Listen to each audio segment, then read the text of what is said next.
آج کا موضوع انتہائی اہم ہے۔ ایک ایسا موضوع ہے جسے مغرب نے غلط انداز میں پیش کیا ہے اور بدقسمتی سے بعض مسلمان بھی اس کی گہرائی کو نہیں سمجھ سکے۔ ہم بات کر رہے ہیں جہاد اور جنگ کی۔ دونوں الفاظ اکثر ایک جیسے سمجھے جاتے ہیں، مگر حقیقت میں ان دونوں کے درمیان زمین آسمان کا فرق ہے۔ تو چلیے یہ فرق قرآن اور حدیث کی روشنی میں واضح کرنے کی کوشش کرتے ہیں۔ جہاد کیا ہے؟ جنگ کیا ہوتی ہے؟ جہاد کن اصولوں کا پابند ہے؟ جہاد میں کیا کچھ ہو سکتا ہے؟ اور ہم بطور مسلمان اس فرق کو دنیا کے سامنے کیسے پیش کر سکتے ہیں؟ آئیے اس سفر کا آغاز کرتے ہیں قرآن سے۔ قرآن میں اللہ تعالیٰ نے جہاد کے متعلق فرمایا ہے، اور اللہ کی راہ میں ویسا ہی جہاد کرو جیسا اس کا حق ہے۔ جہاد کا مطلب محنت، جدوجہد، کوشش۔ یہ صرف ہتھیار اٹھانے کا نام نہیں، بلکہ ہر وہ عمل جو اللہ کی رضا کے لیے کیا جائے، چاہے وہ علم حاصل کرنا ہو، سچ بولنا ہو، برائی سے روکنا ہو، یا اپنے نفس پر قابو پانا ہو۔ نبی کریم صلی اللہ علیہ وآلہ وسلم و صحابہ کرام نے جہاد کو صرف میدان جنگ تک محدود نہیں رکھا۔ جہاد کی اور بھی بہت اقسام ہیں۔ جہاد بالنفس، نفس کے خلاف جہاد۔ جہاد بالمال، مال سے دین کی خدمت کرنا۔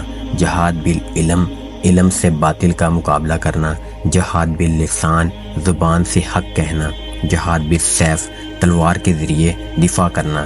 لیکن صرف شرائط کے ساتھ۔ سب سے اعلیٰ جہاد نفس کا جہاد ہے۔ رسول اللہ صلی اللہ علیہ وآلہ وسلم نے فرمایا، حقیقی مجاہد وہ ہے جو اللہ کی اطاعت میں اپنے نفس سے جہاد کرے۔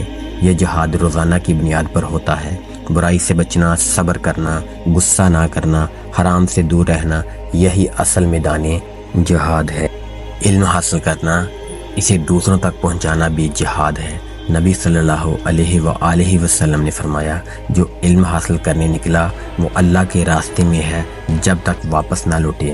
آج کے دور میں حق کا پیغام دینا، سوشل میڈیا پر اسلامی تعلیمات پھیلانا، یہ بھی جہاد ہے۔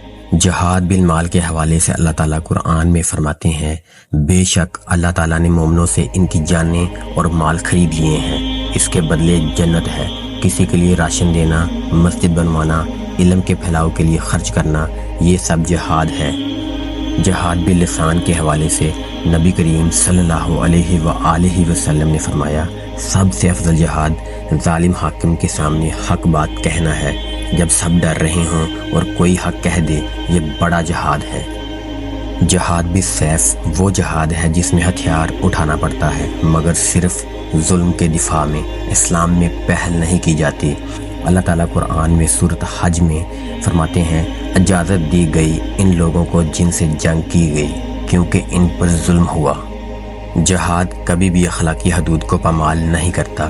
نبی کریم صلی اللہ علیہ وآلہ وسلم نے فرمایا، عورت، بچوں، بوڑھوں کو نہ مارو، عبادت گاہیں نہ جلاؤ، درخت نہ کاٹو، جانوروں کو تکلیف نہ دو۔ یہ ہے اسلامی اخلاقی جہاد۔ جبکہ دوسری طرف جنگ سیاسی یا ذاتی مفادات کے لیے کی جاتی ہے۔ اکثر اس میں طاقت کا ناجائز استعمال ہوتا ہے، عورتوں اور بچوں کو ناحق قتل کر دیا جاتا ہے، بے گناہوں پر ظلم کیا جاتا ہے۔ اسلام ایسی جنگ کو سختی سے مسترد کرتا ہے۔ جہاد میں نیت کا بہت اہم کردار ہے۔ نبی صلی اللہ علیہ وآلہ وسلم نے فرمایا، اعمال کا دار و مدار نیت پر ہے۔ اگر نیت دنیاوی ہو تو وہ جہاد نہیں، اور اگر اللہ کا کلمہ بلند کرنا ہے تب ہی وہ جہاد۔ آج کے دور میں لوگ دہشت گردی اور جہاد میں فرق نہیں کر پاتے۔ دہشت گردی لوگوں میں خوف پیدا کرنا، ظلم کی انتہا کرنا اور عام شہریوں کو قتل کرنا ہے، جبکہ جہاد میں اللہ تعالیٰ کی رضا اور عدل و انصاف کا نظام قائم کیا جاتا ہے۔ نبی کریم صلی اللہ علیہ وآلہ وسلم نے جب مکہ فتح کیا تو قتل عام نہ ہوا، بلکہ فرمایا، جاؤ تم سب آزاد ہو۔ اسلام میں انتقام نہیں، اصلاح ہے۔ جہاد اللہ کی رضا، عدل، امن ہے، جبکہ دوسری طرف جنگ دنیا، طاقت اور سیاست ہے۔ اگر کوئی آپ سے جنگ میں پہل کرے اور آپ کی زمین کو آپ سے چھیننے کی کوشش کرے اور ظلم کی حدوں کو پار کر جائے، تب جہاد کرنا فرض ہو جاتا ہے۔ جہاد کا نام ہی ظلم کو روکنا، انصاف اور عدل کا نظام قائم کرنا ہے۔ جب مشرکین کی طرف سے جنگ کی پہل کی جائے گی تو اس کی مزاحمت میں جہاد ہوگا، جس میں انسانی حقوق کو پامال نہیں کیا جاتا، بلکہ ظالم کو اس کے ظلم کی سزا دی جاتی ہے۔ جیسا کہ آپ نے اس ویڈیو میں جانا کہ جہاد اللہ کی رضا، عدل، امن کے لیے کیا جاتا ہے، جبکہ جنگ دنیا، طاقت، سیاست اور ظلم پر مبنی ہوتی ہے۔ ہمیں جہاد کے اصل چہرے کو دنیا کے سامنے لانا ہے، سچائی بتانی ہے اور باطل کے پروپیگنڈا کو رد کرنا ہے۔